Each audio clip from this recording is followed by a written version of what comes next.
Hello student, मैं नागेश कुमार मिश्रा आप सभी का अपने यूट्यूब चैनल कविता क्लासेस पर हार्दिक स्वागत, अभिनंदन एवं वंदन करता हूं। विद्यार्थियों, हम लोग संख्या पद्धति के बारे में बात कर रहे हैं। तो पिछले वीडियो में हम लोगों ने संख्या पद्धति के प्रथम चरण प्राकृतिक संख्याओं के बारे में बात किया था, जो हमारे जीवन की मूलभूत आवश्यकताओं के लिए पर्याप्त थी। और आगे की जो धीरे धीरे हमारा क्रमिक विकास हुआ, उसमें ये प्राकृतिक संख्याएं सभी समस्याओं के समाधान के लिए पर्याप्त नहीं थी। ये प्राकृतिक संख्याएं हमारे घरेलू कामकाज में वस्तुओं को गिनने में, जैसे जानवरों को, भेड़ को गिनने में, फल को गिनने में, व्यक्तियों को गिनने में, इन सब की मात्रा को तो प्रदर्शित करने में ये प्राकृतिक संख्याएं पर्याप्त थी। लेकिन जब व्यापार जगत में गणित का प्रयोग शुरू हुआ, तो व्यापार में विपरीत परिस्थितियां भी होती हैं। लाभ भी होता है तो हानि भी होता है, अर्थात फायदा भी होता है, नुकसान भी होता है। इस स्थिति में ये प्राकृतिक संख्याएं फायदे को, लाभ को तो प्रदर्शित कर पा रहे थे, लेकिन इसके विपरीत हानि को प्रदर्शित करने में सक्षम नहीं थी। जैसे कि उदाहरण के तौर पे एक व्यापारी वस्तुओं का विक्रय करता है, किसी एक ही वस्तु में उसे 200 रुपये का फायदा हुआ, तो उसे तो हम 200 प्राकृतिक संख्या से प्रदर्शित करने में सक्षम हैं। लेकिन यदि वही दूसरी वस्तु किसी को बेचता है और उसे उसमें 200 रुपये की हानि हो जाती है, तो ये प्राकृतिक संख्या 200 उस परिमाण को, उस मात्रा को प्रदर्शित करने में सक्षम नहीं है। जबकि मात्रा तो 200 बराबर लगती है, लेकिन परिस्थितियां विपरीत हैं। वो 200 लाभ और 200 हानि, इस तरीके से विपरीत अर्थ में ये संख्याएं, प्राकृतिक संख्याएं फेल हो जाती हैं। अतः हमें विपरीत संख्याओं का भी उत्पत्ति की आवश्यकता महसूस होने लगी। अब विपरीत संख्याओं को कैसे प्रदर्शित किया जाए, जबकि परिमाण तो वही होते हैं, बस परिस्थितियां विपरीत होती हैं। तो इसलिए हम इन संख्याओं के सामने एक विशेष प्रकार का चिन्ह, जिसे हम ऋण चिन्ह कहते हैं, ऋण का मतलब उधार, कर्ज, क्षति, नुकसान, हानि। अब जब ऋण चिन्ह है तो ऋण का फिर विपरीत क्या होगा, तो दूसरा भी चिन्ह आया जिसे हम धन चिन्ह कहते हैं।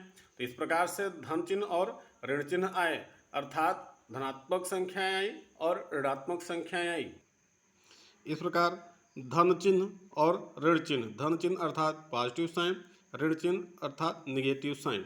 तो धन चिन्ह ये प्राकृतिक संख्याएं जो हैं, ये सभी धनात्मक संख्याएं ही मानी गई हैं। इन्हीं को धनात्मक संख्याएं, पूर्ण संख्याएं कहा जाता है।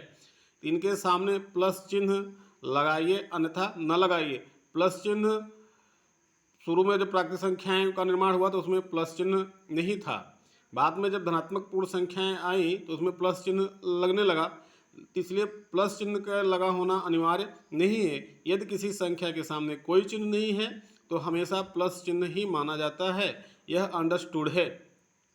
ऋणात्मक पूर्ण संख्याएं, इनके सामने क्या होती हैं, माइनस चिन्ह। ये ऋण चिन्ह को हम माइनस चिन्ह भी कहते हैं और धन चिन्ह को प्लस से प्रदर्शित करते हैं।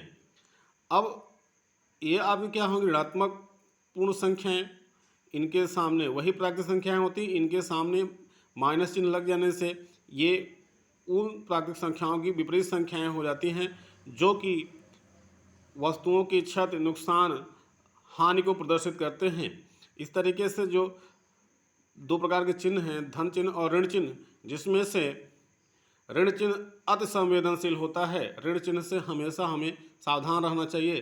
धन चिन्ह सामान्य चिन्ह होता है, जबकि ऋण चिन्ह विपरीत के अर्थ में हमेशा प्रयोग किया जाता है।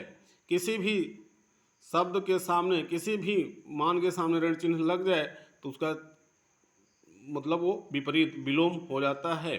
जैसे कि अगर पूरब के सामने अगर हमने माइनस चिन्ह लगा दिया तो ये क्या हो गया, पश्चिम हो गया। ये आपका क्या हो गया, पश्चिम हो गया। इसी तरीके से लाभ के सामने माइनस चिन्ह अगर लगा दिया जाए तो वो हानि हो जाएगी। इस तरीके से हमारे क्या होते हैं, तो ऋण चिन्ह अति संवेदनशील है, ऋण चिन्ह को विशेष रूप से हमको देखना चाहिए। तो इस तरीके से अभी क्या है, तो धनात्मक पूर्ण संख्याएं और ऋणात्मक पूर्ण संख्याएं हुई। अब धनात्मक पूर्ण संख्याएं ऋणात्मक पूर्ण संख्याओं के साथ साथ एक शून्य संख्या भी है जो न तो धनात्मक है और न ही ऋणात्मक है, वो दोनों के बीच की स्थित है, अर्थात यह उदासीन की स्थित है, ऐसी स्थिति जिसमें न तो लाभ होता है और न ही हानि होती है। जैसे कि कोई 10 रुपये का सामान खरीदा है और उसे वह 10 रुपये में ही बेच देता है, तो उसको लाभ कितना है, कुछ नहीं लाभ हुआ अर्थात जीरो, और हानि कितनी है, कुछ नहीं हुए अर्थात जीरो। इस तरीके से ये जीरो पूर्ण संख्या न तो धनात्मक है और न ही ऋणात्मक है, तो इसे क्या कहा जाए, किस श्रेणी में रखा जाए, इसके लिए एक अलग कैटेगरी बना दी गई जिसमें इसे शून्य को अलग से ही रखा गया और शून्य पूर्ण संख्या को न तो धनात्मक पूर्णांक कहा गया न ऋणात्मक, बल्कि इसे अऋणात्मक पूर्णांक अर्थात नॉन नेगेटिव इंटीजर कहा गया।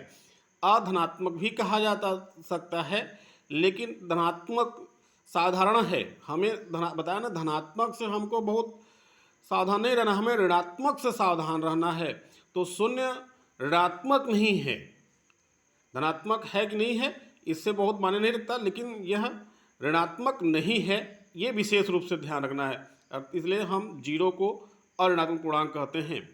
अब इस तरीके से ये तीनों प्रकार की संख्याओं को संयुक्त कर दिया जाए, संयुक्त रूप से मिला दिया जाए, तो उसे हम क्या कहेंगे, पूर्णांक कहा जाएगा। यह एक प्रकार से जो प्राकृतिक संख्याओं का जो समुच्चय था उसका एक प्रकार से क्या है, यह विस्तार है। तो ये दूसरा जनरेशन है, प्राकृतिक संख्या पद्धति की यह दूसरी जनरेशन है। अब देखिए क्या है कि हम इन संख्याओं को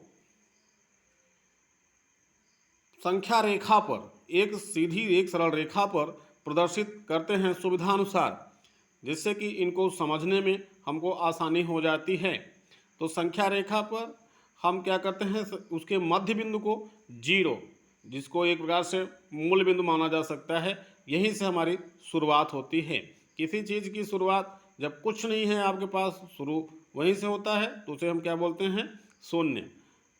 अब आपकी क्या होगी, इस संख्या रेखा में शून्य के दाहिनी तरफ धनात्मक पूर्ण संख्याएं प्रदर्शित की जाएंगी और बाईं तरफ ऋणात्मक पूर्ण संख्याएं तो ये चूँकि पूर्ण संख्याएं हैं तो इनको संख्या रेखा पर बराबर दूरी शून्य से मान के चलिए, जैसे 1-1 सेंटीमीटर पे, तो 1-1 सेंटीमीटर के अंतराल पर इन संख्याओं को दाहिनी तरफ आपकी सभी धनात्मक पूर्णांक होंगी, 1 2 3 4 5 6 7, और इसके बाईं तरफ आपकी क्या होंगी, ऋणात्मक संख्याएं -1 -2 -3 -4 -5, इस तरीके से बढ़ती हुई चली जाएंगी माइनस अनंत की तरफ, और इधर ये जाएंगी प्लस अनंत की तरफ, और बीच में जो आपका क्या है, जीरो है, ये अऋणात्मक पूर्णांक है।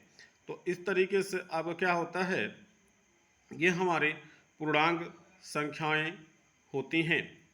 तो विद्यार्थियों, इस तरीके से हमने क्या है, पूर्णांक संख्याओं के बारे में अध्ययन किया।